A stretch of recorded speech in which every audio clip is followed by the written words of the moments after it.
Selamat pagi Bapak Ibu dan saudara-saudaraku, salam sejahtera bagi kita sekalian. Harapan dan doa saya kita semua telah bangun dengan semangat baru untuk menjalani hari ini. Dalam keyakinan Bapa akan berjalan bersama kita sekalian. Kita berjumpa kembali di acara Renungan Pagi edisi 16 November 2022. Pagi ini bacaan kita dari 1 Samuel 28 ayat 1 dan 2 demikian. Pada waktu itu orang Filistin mengerahkan tentaranya untuk berperang melawan orang Israel.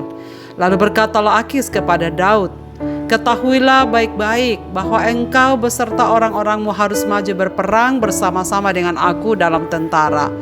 Jawab Daud kepada Akis, "Baik, engkau akan tahu apa yang dapat diperbuat hambamu ini."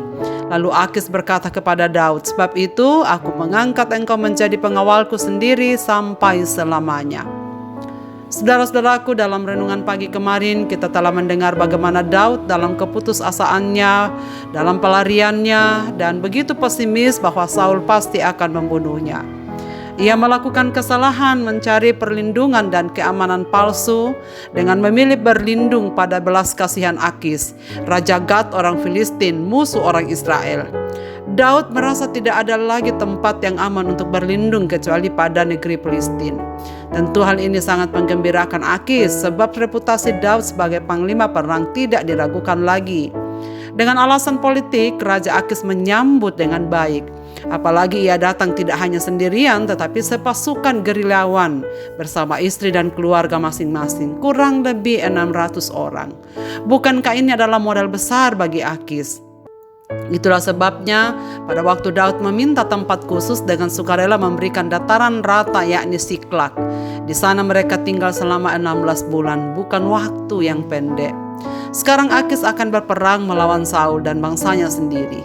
Tentu Daud harus mengikutinya dengan mengingat kedatangannya adalah penyerahan diri kepada Akis.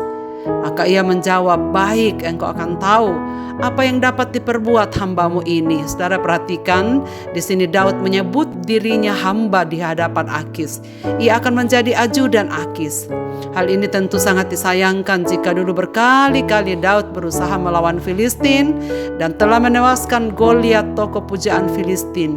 Kini berbalik, Daud membelot dan akan memerangi Saul di bawah kekuasaan Raja Akis orang Filistin itu. Sebelumnya Daud menyayangkan nyawa Saul meski berkali-kali ada kesempatan untuk menghabisinya. Tapi kali ini ia tak bisa menolak karena statusnya sekarang ada dalam kontrol Raja Akis. Tragis sekali saudara sekalian bahwa sekarang Daud harus bermuka dua. Sebab jauh di lubuk hatinya dia adalah orang Israel. Ini adalah dilema yang menyedihkan sebab menciptakan Daud harus kompromi. Daud mulai kehilangan identitas dirinya. Daud lari dari kenyataan menghindar dari Saul. Sekarang ia masuk dalam lubang perangkap yang baru. Ia harus melawan Saul. Sekarang komitmen Daud sedang diuji untuk tidak membunuh orang yang diurapi Tuhan sebagaimana alasan sebelumnya.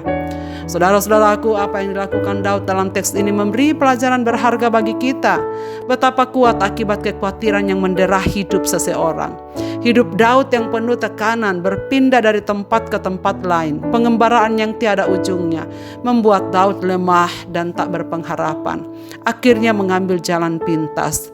Tindakan Daud yang pesimis dan khawatir akan masa depan bahwa di negeri Israel tidak ada tempat yang luput dari kekuasaan Saul.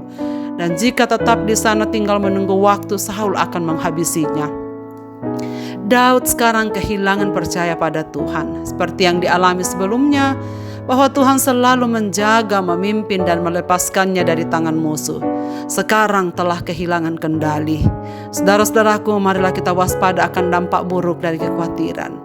Memang tekanan hidup seringkali membuat kita lemah dan berpengharapan. Marilah kita selalu ingat bahwa Tuhan tak pernah bosan menjaga dan menuntun hidup kita. Sekalipun yang terjadi tidak seperti yang kita harapkan.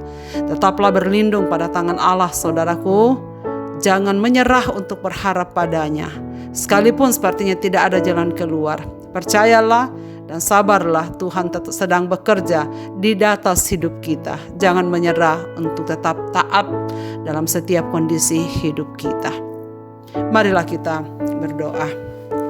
Bapa di sorga, Bapa di dalam nama Tuhan Yesus, terima kasih banyak untuk pelajaran penting dari perjalanan hidup Daud.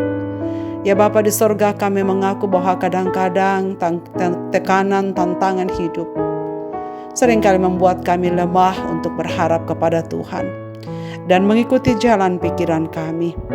Kiranya Tuhan menolong kami dan memimpin kami supaya kami tidak salah jalan. Di dalam kekuatan yang berasal daripadamu, kami tetap memilih untuk tetap taat kepadamu, sekalipun segala situasi yang ada di sekeliling kami berbeda dari apa yang kami harapkan. Tapi izinkanlah kami ya Tuhan untuk tetap percaya kepadamu, bahwa Engkau yang akan menyelesaikan setiap pergumulan dan permasalahan-permasalahan hidup kami. Masa depan hidup kami sesungguhnya ada di dalam tangan dan kuasa Tuhan sendiri. Dan karena itu Tuhan, kuatkanlah kami untuk bergantung sepenuhnya kepadamu dalam menjalani kehidupan ini. Seluruh pendengar renungan pagi ini dimanapun mereka berada, Engkau yang tahu segala keadaan hidup mereka.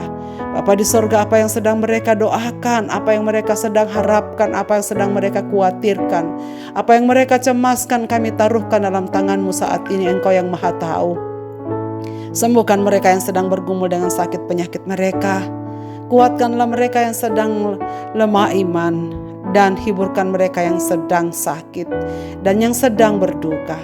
Ya Tuhan, Engkau yang akan menjadi kekuatan kami untuk berdiri dalam setiap segala pergumulan kehidupan kami. Lalu tuntunlah kami supaya kami tetap memelihara iman kami di hadapan Tuhan di dalam kekuatan Roh Kudus-Mu.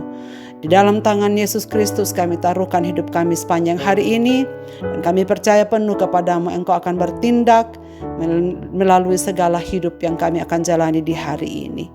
Di dalam nama Yesus Kristus kami datang kepadamu Bapa. Amin. Selamat beraktivitas Bapak, Ibu, dan saudara-saudaraku. Tuhan Yesus memberkati kita sekalian.